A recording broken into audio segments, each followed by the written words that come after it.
temple of thy spirit.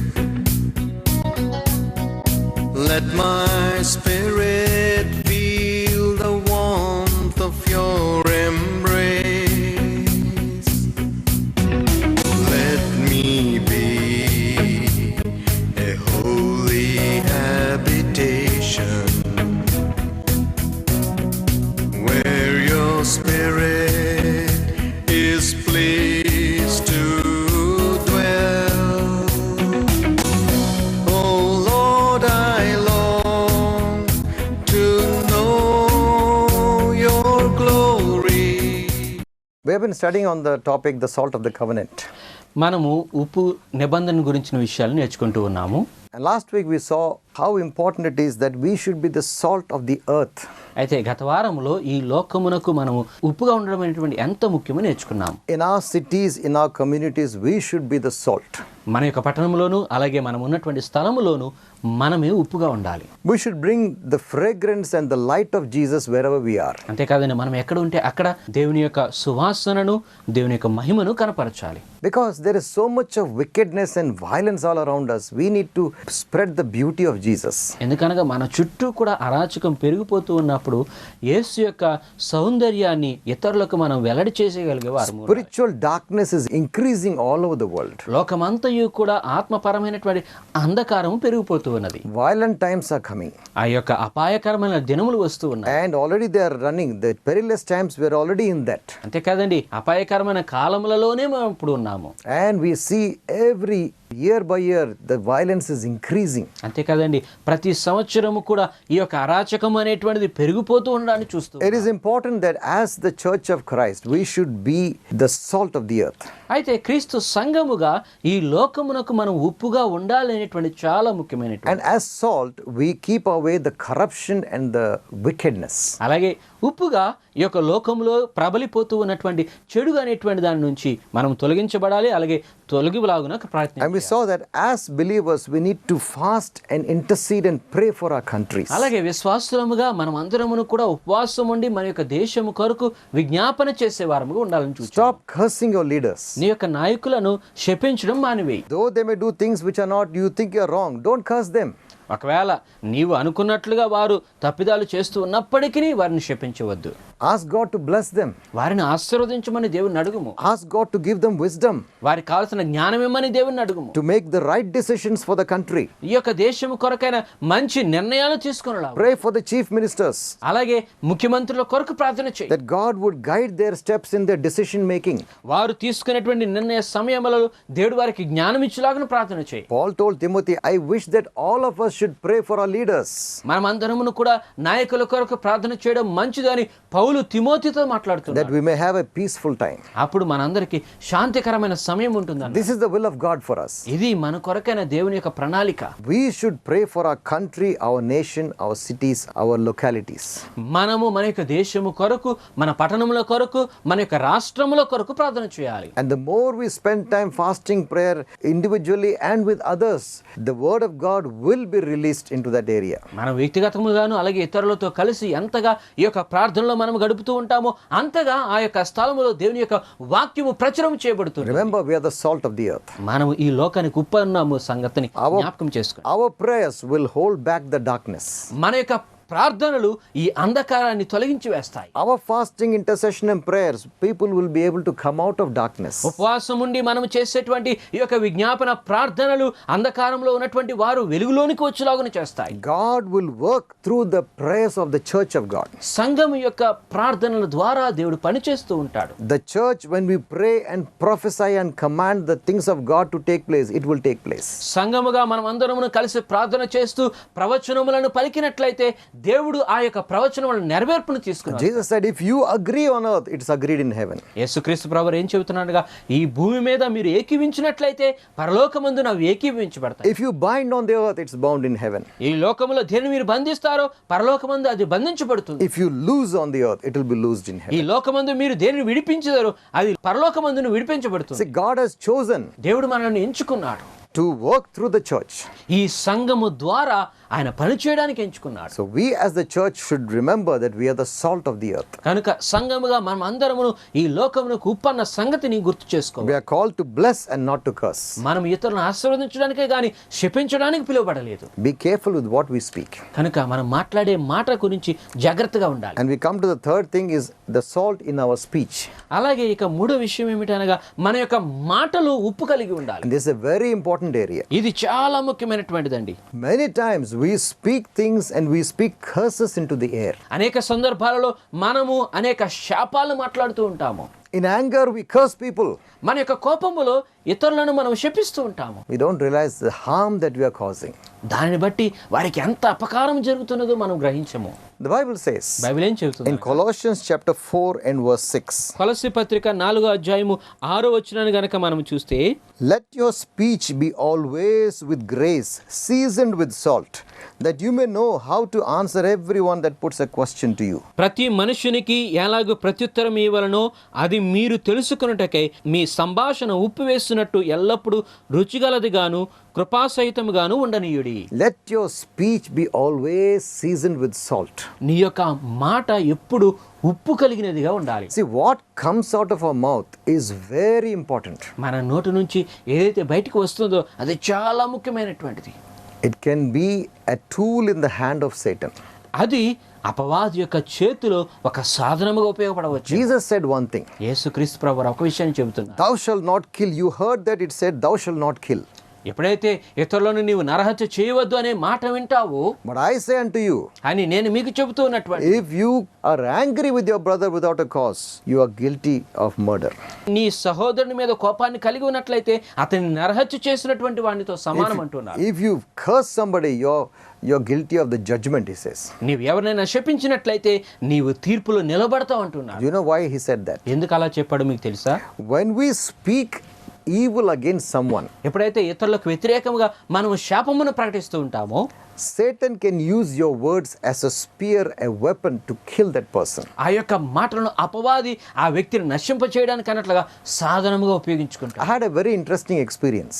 నాకు ఒక మంచి అనుభవం ఉన్నదండి దీనిలో. Many years back, కొన్ని సంవత్సరాల క్రితము a patient came to us. నా దగ్గరికి ఒక అనారోగ్యంతో ఉన్న వ్యక్తి వచ్చాడు. And my wife is a gynecologist, I'm a pediatrician. మరి నా భార్య ఏమో గైనకాలజీలో పనిచేస్తున్నారు, నేను పీడియాట్రిషియన్, చిన్నపిల్లలను నేను చూస్తూ ఉంటాను. So that woman, she was a newly married one. This was her second pregnancy. మరి ఆ యొక్క స్త్రీ, ఆమె యవనస్తురాలే, రెండోసారి ఆమె గర్భాన్ని ధరించింది. The first pregnancy she delivered in another hospital. అయితే అంతకు ముందేమో ఆమె మరొక హాస్పిటల్కి వెళ్ళి అక్కడ ఆ బిడ్డకు జన్మనివ్వడం జరిగింది. And that baby was born very healthy. ఆ యొక్క బిడ్డ చాలా ఆరోగ్యంతో జన్మించాడు. 3.8 kilos, good weight. 3 కేజీలు 800 గ్రాముల వరకు ఉన్నాడండి. And it was cesarean operation. అది ఆమె ఆపరేషన్ చేసి జన్మనివ్వడం జరిగింది. But within 5 minutes after being born, the baby went into shock. అయితే ఆ యొక్క బిడ్డ జన్మించిన 5 నిమిషాల్లోనే ఆ బిడ్డ నిశ్చేష్టుడిగా అయిపోయాడు. And they referred her to the main hospital. They tried everything. Within 1 day, the baby died. వారు ఆ యొక్క మంచి హాస్పిటల్కి తర్వాత తీసుకుని వెళ్ళడం జరిగింది, కానీ ఒక్క రోజులోనే ఆ బిడ్డ చనిపోవడం జరిగింది. So the second pregnancy, she came to us. అయితే రెండోసారి గర్భం వచ్చినప్పుడు ఆమె మా దగ్గరికి వచ్చింది. And this time, I knew what happened to the first baby. ఇప్పుడు మాత్రం ఆమె ఏం చెబుతుందనగా, మొదటిసారి గర్భం వచ్చినప్పుడు ఏమి జరిగిందో నాకు తెలుసు అంట. So we got everything ready. కనుక మేము అంతా సిద్ధం చేస్తాము. And the baby was born, healthy baby, very nice baby. ఆ యొక్క బిడ్డ జన్మించినప్పుడు కూడా ఎంతో ఆరోగ్యం కలిగినటువంటిదిగా, బలము కలిగినటువంటిదిగా జన్మించింది. Exactly 5 minutes later, అయితే 5 నిమిషాల తరువాత the baby went into shock. మరలా ఆ యొక్క ఆ బిడ్డ ఏమీ కదలిక లేకుండా ఉండిపోయింది. The pressure became 0. అప్పుడు ఆ యొక్క రక్తపోటు అనేటువంటిది కూడా సున్నాగా అయిపోయింది. The color became blue అలాగే రంగు అంతా కూడా నీలముగా and మారిపోయింది. was almost stopping breathing. ఇక గాలి పీల్చుకోవడం కూడా ఆగిపోతూ And ఉంది. immediately we did all the measures to resuscitate the baby. వెంటనే ఆ యొక్క బిడ్డ మరలా పూర్తిగా శ్వాస తీసుకునేటువంటి చేయడానికి అన్ని We చేసాం. gave all the medicines we had. కలిగి ఉన్నటువంటి అన్ని మందులు కూడా వాడుతూ The ఉన్నాం. drip and the oxygen, antibiotics, everything was given. అన్ని రకములైనటువంటి వైద్య విధానంలో చేయగలిగిన అన్ని ప్రయత్నాలు And we చేస్తున్నాం. struggled for 2 days. And the third day, the baby recovered. అయితే 2 రోజులకి ఇలా ప్రయాసపడిన తర్వాత 3వ రోజుకి ఆ యొక్క బిడ్డ ఆరోగ్యంగా ఉండడం That baby is a healthy child. ఇప్పటి వరకు కూడా ఆ బిడ్డ చక్క ఆరోగ్యంతో పెరుగుతున్నారు. So the third pregnancy, once again she came back to us. అయితే మూడోసారి గర్భం ధరించినప్పుడు మరలా ఆమె మా దగ్గరికి వచ్చిందండి. Same thing happened. మరలా అలాగే జరిగింది. 5 minutes after birth, baby went into shock. పుట్టిన తర్వాత 5 నిమిషాలకి వెంటనే ఆ బిడ్డ నిశ్చేష్టురాలుగా ఉండిపోతూ ఉంది. Again we did everything we could. అలాగే మేము చేయలేని అన్ని కూడా చేస్తూ వచ్చాం. But the second day the baby died. అయితే రెండో రోజున ఆ బిడ్డ చనిపోవడం జరిగింది. Then the mother told us, అప్పుడు ఆ యొక్క తల్లి మాతో చెప్పినటువంటిది, when I got married, నేను వివాహం చేసుకున్నప్పుడు it was against her wishes. అది ఆమె యొక్క ఇష్టానికి వ్యతిరేకంగా జరిగింది. I fell in love with a man. నేను ఒక వ్యక్తిని ప్రేమించాను. I married him. నేను అతనికి వివాహం చేసుకోవాలనుకున్నాను. My mother cursed me on the day I got married. అయితే నేను పెళ్లి చేసుకునేటువంటి ఆ రోజున నా తల్లి నన్ను శపించింది. You will never have a living child. నీవు ఎప్పటికీ కూడా బిడ్డను కలిగి ఉండవని చెప్పింది. The mother cursed her daughter. ఆ యొక్క తల్లి కుమార్తెను శపించింది. And it almost happened exact what she cursed. అయితే ఆమె ఎలాగైతే శపించిందో అది చాలా వరకు జరుగుతుంది. And 3 babies, only one survived. ఆ 3 బిడ్డల్లో కేవలం ఒక్క బిడ్డ మాత్రమే జీవించగలిగినది. See the power of your words. కనుక నీ యొక్క మాటలు, నీ శాపములో ఉన్నటువంటి ప్రభావం ఎంతో మీరు గమనించండి. We don't understand how much, that's why Jesus said, if you curse someone, you are like killing that person. ఎప్పుడైతే నీవు శపిస్తూ ఉంటావో ఆ వ్యక్తిని చంపిన వానితో సమానమని యేసుప్రభువు చెప్తున్నారు. Those 2 babies died because the grandmother cursed. ఆ యొక్క తల్లి యొక్క శాపాన్ని బట్టి జన్మించినటువంటి 2 బిడ్డలు కూడా చనిపోయారు. There are certain countries in Africa. అలాగే ఆఫ్రికాలో కొన్ని దేశాలు ఉన్నాయండి. And the witch doctor, the one who practices witchcraft, he will curse a very young man, healthy man. చేతబడి చేసేటువంటి వ్యక్తి ఆ యొక్క యవనస్తుడిగా ఉన్నటువంటి వారి మీద శాపాన్ని ప్రకటిస్తూ ఉంటాడు. And he will tell the young man who has no sickness, in 1 week you will die. అనారోగ్యం లేనటువంటి యవ్వనస్తుని కూడా చూచి నీవు 1 వారంలో చనిపోతావని చెబుతాడు. And it's exactly what would happen. అది ఖచ్చితంగా అలాగూ జరుగుతూ ఉంటుంది. He will stop eating, he will lie down, in 1 week he'll be dead. 1 వారంలో అతడు అన్నం తినడం మానేస్తాడు, అలాగున పడిపోతూ ఉంటాడు, 1 వారంలో చనిపోతాడు. We need to be careful what comes out of your mouth. కనుక నీ యొక్క నోటి నుంచి ఏది బయటకు వస్తున్నదో జాగ్రత్తగా ఉండాలి. The Bible says బైబిల్ ఏం చెబుతుందంటే, in Proverbs chapter 18 verse 21, సామెతల గ్రంథం 18వ అధ్యాయము 21వ వచనములో, death and life are in the power of the tongue. జీవ మరణములు నాలుక వశము. And those who love it will eat the fruit of it. దాని యందు ప్రీతి పడువారు దాని ఫలము తిందురు.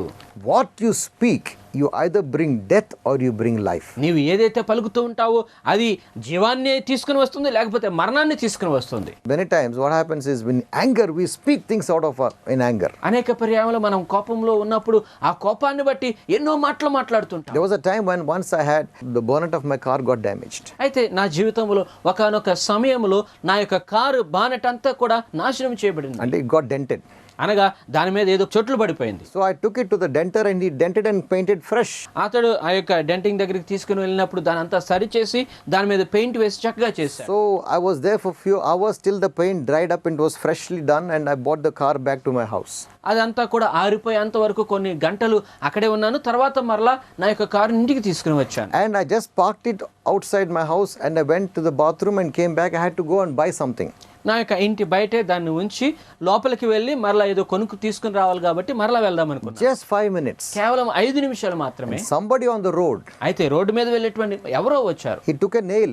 అతడు ఒక సూది తీసుకున్నాడు, nail or a rock or piece of stone, లేకపోతే ఒక చిన్న రాయిని తీసుకుని and he ఉన్నాడు. scratched that bonnet all over, deeply scratched it. ఆ యొక్క బానెట్ అంతా కూడా ఇష్టం వచ్చినట్లే గీతలు గీసేశాడు. And I came out and I saw it. నేను ఎప్పుడైతే బయటకు వచ్చి దాన్ని చూశానో I felt like saying, idiot. నేను మూర్ఖుడు అని తిట్టేటువంటి కోపం వచ్చింది నాకు. I felt like shouting at that fellow. ఆ యొక్క వ్యక్తిని నేను కోపముతో Because తిట్టాలనేటువంటి కోపం I didn't see the person, he ran, he scratched and ran away. ఎవడైతే దాన్ని చేశాడో అక్కడ లేడండి, అతను పారిపోయాడు అప్పటికి. But immediately I said, కానీ వెంటనే నేను అనుకున్నా, I said, no, దేవా కాదు, I will not curse him. నేను అతన్ని శపించను. I saw just 10 minutes back I had spent money and got it done well. Somebody spoiled it in just 5 minutes. కేవలము 10 నిమిషాల ముందే ఎన్నో డబ్బులు దాని మీద ఖర్చు పెట్టి చక్కగా నేను అందంగా తయారు చేసుకున్నాను, కానీ ఎవడో దాన్ని పాడు చేసి ఉన్నాడు. At that time the anger comes into you. ఆ సమయంలో కోపము నీలోనికి వస్తుంది. But I decided, కానీ నేను నిర్ణయించుకున్నాను, I will not curse that boy. నేను ఆ వ్యక్తిని శపించాను. I said, no, I will not let anger bring words into my mouth. ఆ యొక్క కోపముతో కూడుకున్నటువంటి మాటలు నా నోటి నుంచి రాకూడదని I said, said, Lord, forgive that boy. దేవా ఆ బాలుని క్షమించాను. Whatever he has done, forgive him. అతడు ఏం చేసినప్పటికీ అతన్ని నీవు క్షమించాను. He doesn't know what he's doing. అతడు ఏం చేస్తున్నాడో అతనికి తెలియదన్నా. The devil is behind him, pushing him against me. అతనికి వెనకాల అపవాది ఉండి నాకు వ్యతిరేకంగా పంపించాడు. And I prayed for him. నేను అతని కొరకు ప్రార్థన చేశాను. If I had spoken my anger, idiot and fool, ఒకవేళ నా యొక్క కోపముతో అతని మూర్ఖుడా అని చెప్పి నేను శపించినట్లయితే Satan could have used my words and done something to that boy. అపవాది నా యొక్క మాటలను ఉపయోగించుకొని ఆ బాలునికి వ్యతిరేకంగా ఏదైనా చేసి ఉండవచ్చు. It's very important we know what comes out of your mouth. కనుక నీ నోటి నుంచి ఏ మాటలు వస్తున్నాయో మనం జాగ్రత్తగా Be చూసుకోవాలి. careful what you speak. నీవు మాట్లాడే మాటలను బట్టి జాగ్రత్తగా ఉండు. The Bible, Peter says, you are called to bless and not to curse. పేతురు ఏమంటూ ఉన్నాడగా నీవు ఆశీర్వదించుటకే గాని శపించుటకు పిలువబడలేదు. There are so many instances we feel like cursing somebody. ఇలాగున అనేకమైనటువంటి సమయాల్లో ఇతరులను శపించాలి అనేటువంటి కోపం మనలో కలుగుతుంది. And Satan will always bring situations in your life to make you angry.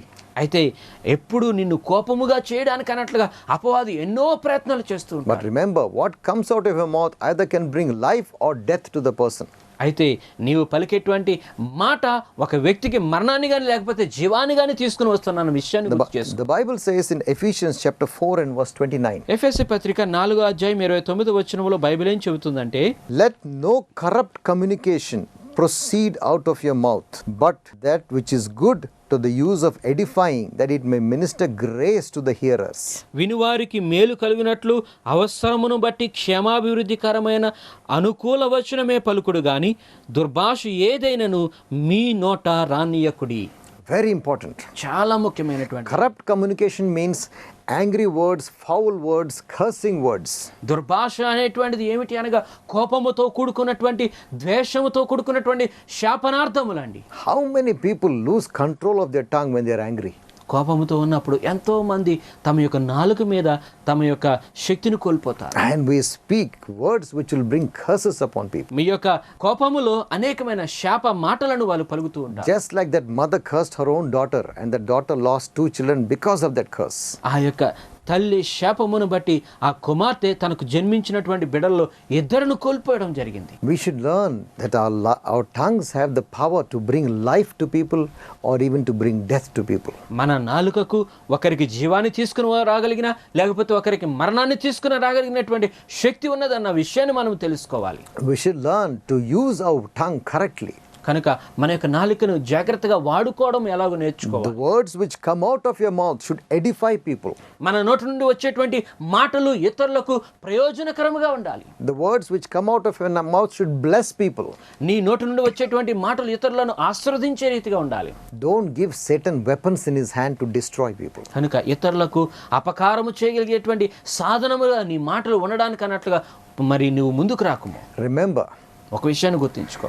whatever comes out of your mouth will either kill someone or bless someone. నీ నోటి నుండి ఏది వస్తే అది అయితే ఇతరులను జీవమునకు నడిపిస్తుంది లేకపోతే మరణానికి నడిపిస్తుంది. I have made a decision నేను ఒక నిర్ణయాన్ని తీసుకున్నాను. that when I speak, I will not speak evil words.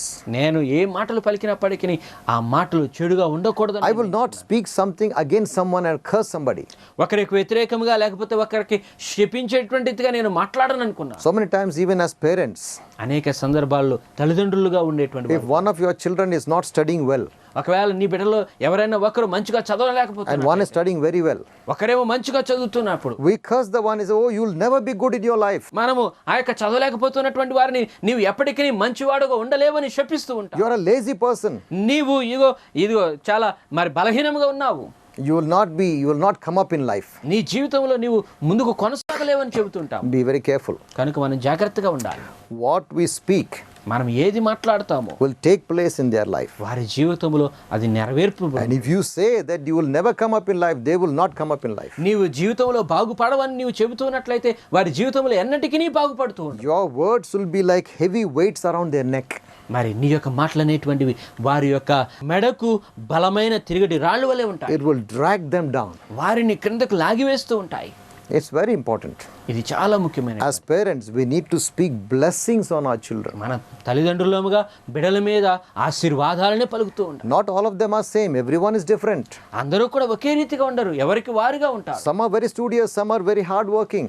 వారు కొందరేమో చక్కగా చదవగలుగుతూ ఉంటారు, కొందరు సరిగా చేయగలుగుతూ ఉంటారు. But some are not so hard working. కానీ కొందరేమో అంత పని చేయలేకపోతూ ఉంటారు. Some will be first in class. కొందరేమో క్లాస్లో ఫస్ట్ వస్తూ but ఉంటారు, some will be somewhere in the bottom. మరి కొందరేమో ఎక్కడో చివర ఉంటుంటారు. But don't curse the one who is at the bottom. అయితే మరి క్రింద ఉన్నటువంటి వారిని నువ్వు శపించవద్దు. There was a man called Thomas Edison, Thomas Edison అనేటువంటి ఒక బాలుడు ఉన్నాడండి. and he was a very great scientist. అతడు చాలా గొప్ప శాస్త్రవేత్త. But when he was in school, కానీ అతడు స్కూల్లో ఉన్నప్పుడు he was almost like an idiot. అతడు చాలా మూర్ఖుడిగా ఉండేవాడు. He could not study.